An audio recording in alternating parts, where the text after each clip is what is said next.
जीवन पथ। लेखक पंडित श्री राम शर्मा आचार्य। सहयोग और संगठन। कई लोग कहते हैं, मुझे किसी की सहायता की आवश्यकता नहीं, मुझे किसी का परमार्थ नहीं चाहिए। मेरे पास दिमाग है, शक्ति है, हाथ है, पांव है, मैं सब अपने आप कर लूंगा। इस तरह की डींगे हाँकते हुए बहुत से लोग देखे जा सकते हैं जो अपने आप को सर्वगुण संपन्न समझते हैं। वैसे स्वावलंबी, आत्मविश्वासी, साहसी होना एक अनिवार्य गुण है, किंतु सही सही सूझबूझ के और विवेक के अभाव में गुण भी भयंकर दोष बन जाते हैं जो मनुष्य को पतन और विनाश के गर्त में ढकेल देते हैं। अनाड़ी और अविवेकी ड्राइवर कीमती गाड़ी को भी टकराकर चूर चूर कर देता है। इसके विपरीत संतुलित, समझदार ड्राइवर खराब गाड़ी को भी मंजिल तक पहुंचा देता है।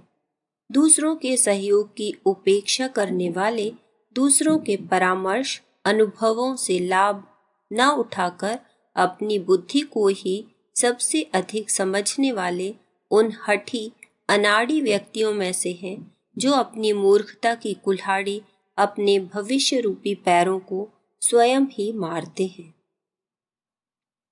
ईंट से ईंट जोड़कर ही विशाल भवन का निर्माण होता है। बूंद बूंद मिलकर ही नदी, सरोवर, सागर बनते हैं। जल का प्रत्येक कण अपना अस्तित्व अलग रखेगा तो उसकी कितनी हस्ती होगी, इसका सहज ही अनुमान लगाया जा सकता है। एक मिट्टी का कण सूरज की क्षीण सी रोशनी उसे सुखा देगी। हवा का एक झोंका उसे छिन्न भिन्न कर देगा। अनेक व्यक्तियों के परस्पर सहयोग से ही एक दूसरे की उन्नति एवं विकास संभव है और इसी पर समाज, राष्ट्र की समृद्धि निर्भर करती है। प्रत्येक निर्माण कार्य में अनेकों मजदूरों के खून पसीने का योग होता है। प्रत्येक व्यक्ति की अपनी एक सीमा होती है। डॉक्टर चिकित्सा क्षेत्र में विज्ञ होता है तो एक कलाकार अपनी कला में, राजनीतिज्ञ राजनीति में, तो साहित्यकार साहित्य में। कोई भी व्यक्ति सर्वज्ञ नहीं होता। प्रत्येक व्यक्ति अपने समाज में एक दूसरे से नीचा है, दूसरे से अयोग्य है। कलाकार के सामने डॉक्टर अयोग्य है तो डॉक्टर के सामने इंजीनियर और साहित्यकार के सामने व्यापारी। इस तरह एक क्षेत्र में पूर्ण होकर भी मनुष्य अन्य क्षेत्रों में अपूर्ण, अयोग्य ही है। अतः उन अंगों की पूर्ति बिना दूसरे के परामर्श, सहयोग के नहीं हो सकती। स्वयं अपने ही क्षेत्र में विकास, उन्नति के लिए मनुष्य को दूसरों के सहयोग, परामर्श की आवश्यकता पड़ती है। विचारक को अन्य अनेकों की विचारधारा का ज्ञान रखना पड़ता है। विकास सहयोग से ही होता है। एक पीढ़ी के उपार्जित ज्ञान, अनुभव, असफलताओं की जानकारियों से लाभ उठाकर दूसरी पीढ़ी उससे अनुसंधान का सहारा लेकर नए तथ्यों की खोज करती है। समन्वय, सहयोग, समाज के साथ मिलकर कदम बढ़ाने में ही एक दूसरे की उन्नति एवं विकास निर्भर करते हैं। जो जीवन जीने में इसे स्वीकार नहीं करता, अपने हठ और अनाड़ीपन को महत्व देता है, उसकी दुर्गति निश्चित है। यह बौद्धिक दिवालियापन है और यही रोग आगे बढ़कर व्यक्ति और समाज दोनों को ही नष्ट भ्रष्ट कर देता है।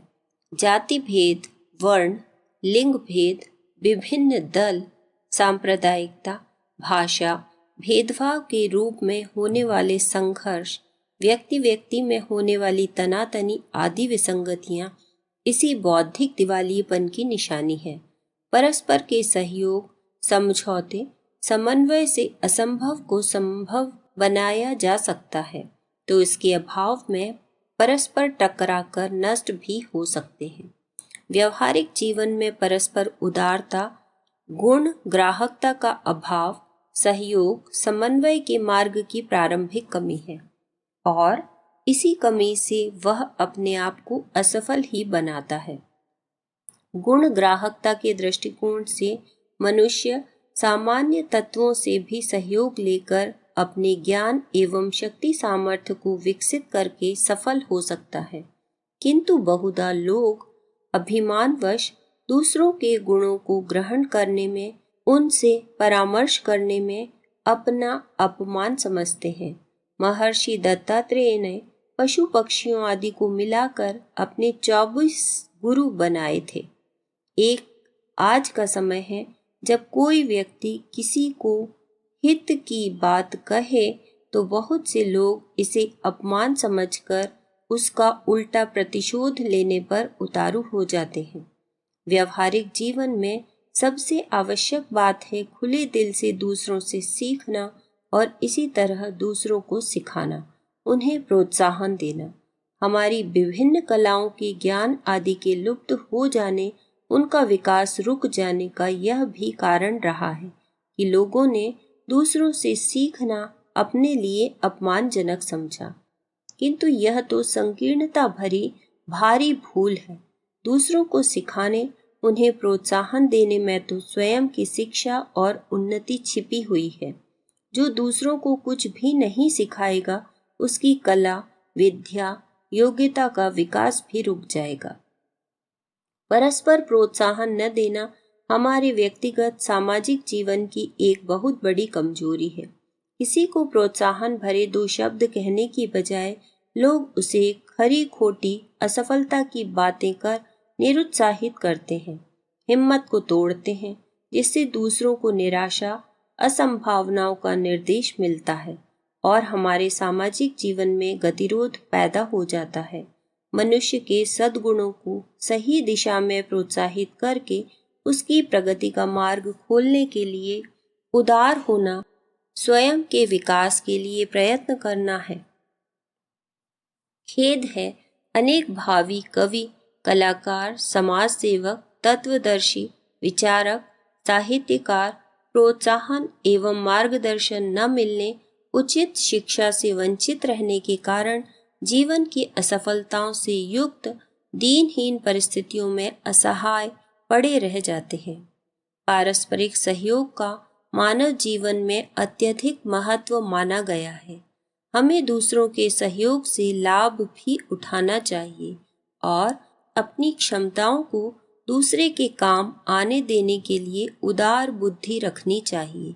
एकाकीपन एवं स्वार्थपरता तुच्छता का चिन्ह है। यह मानसिक संकीर्णता, भीरुता और घृणा की अभिव्यक्ति मात्र है। सबसे अलग रहकर अपनी ही बात सोचते रहना आध्यात्मिक आदर्श भी नहीं है। इसे एक प्रकार की जड़ता कहा जा सकता है।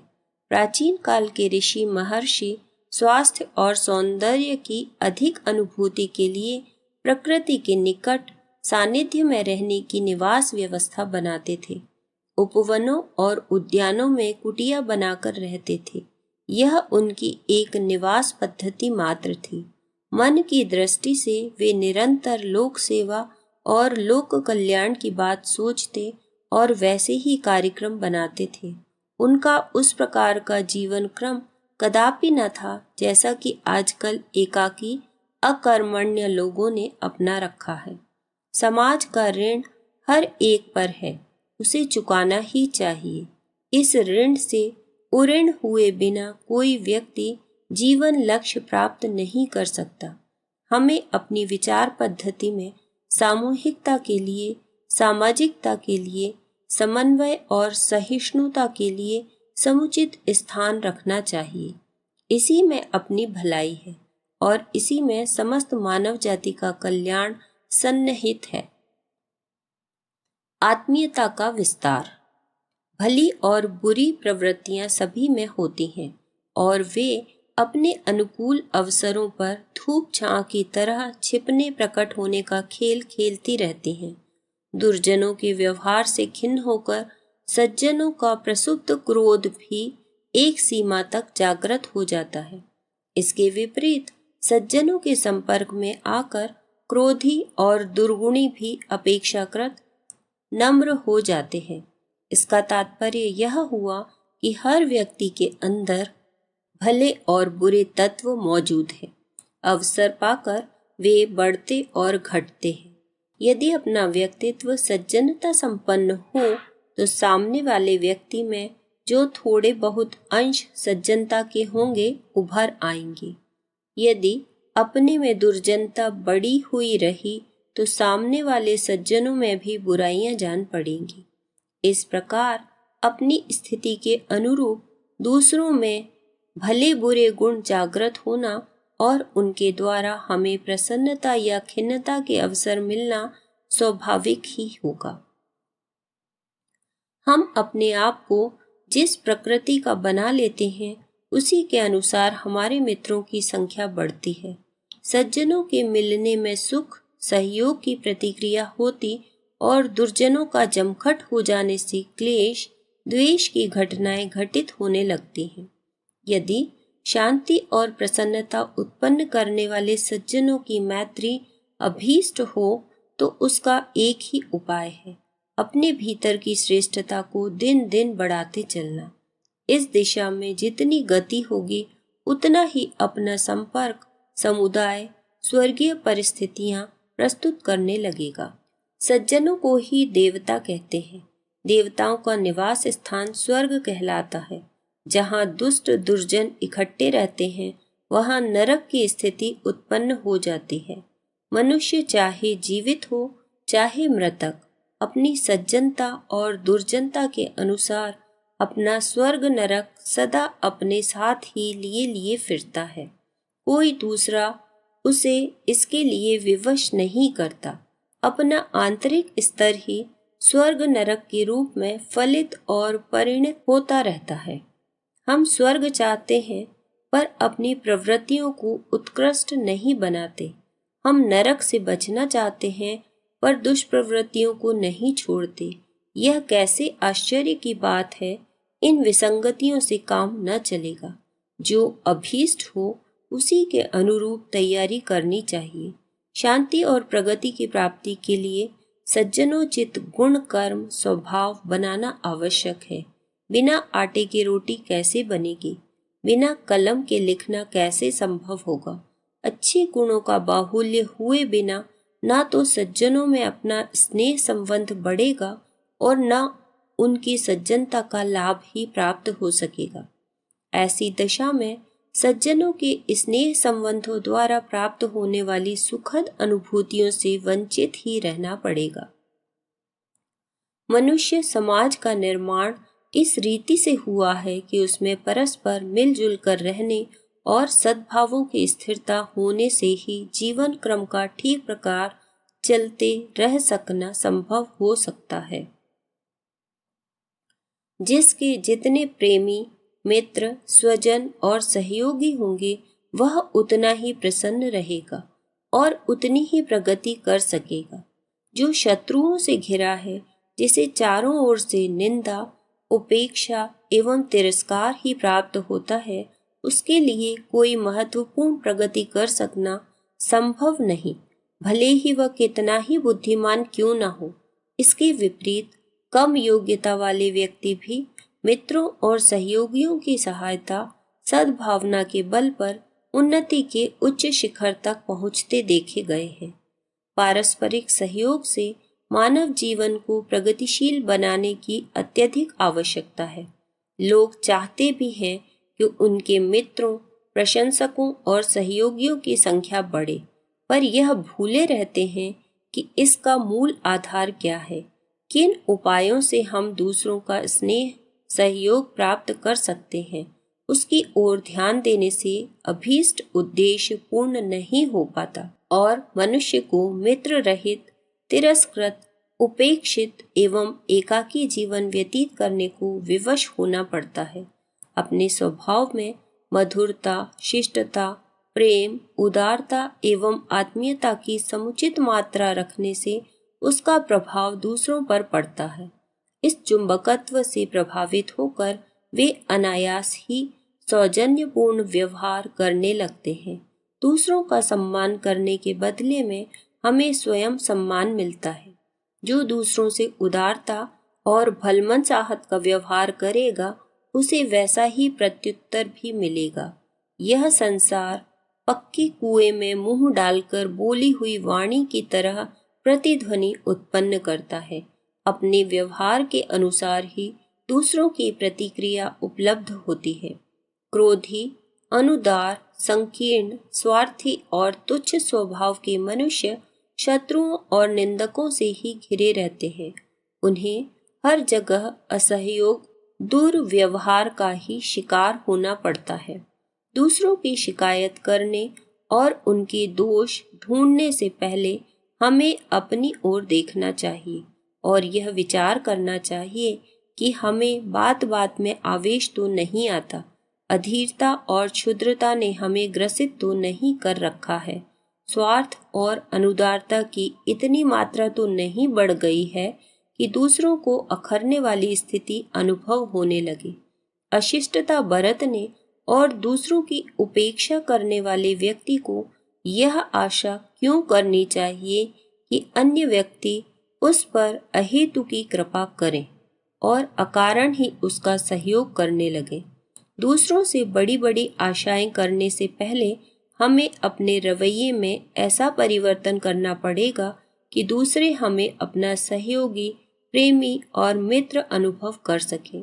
यह तभी संभव है जब हम अपने स्वभाव में घुसी हुई बुराइयों को ढूंढने और उन्हें हटाने के लिए सच्चे मन से प्रयत्न करने में लग जाएं।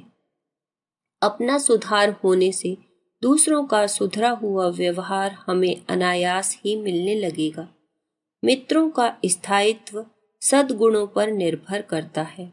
तुनक मिजाज, अस्थिर चित्त और सनकी आदि एक एक करके मित्र और सहयोगियों से वंचित होते जाते हैं और अंततः उनका जीवन अभावों और कठिनाइयों से ग्रसित होकर पतन की ओर ही अग्रसर होने लगता है। यह परिस्थिति अपने जीवन में न आए, इसलिए पहले से ही सतर्कता बरतनी चाहिए और अपने स्वभाव को अधिकाधिक परिष्कृत बनाने के लिए प्रयत्नशील रहना चाहिए।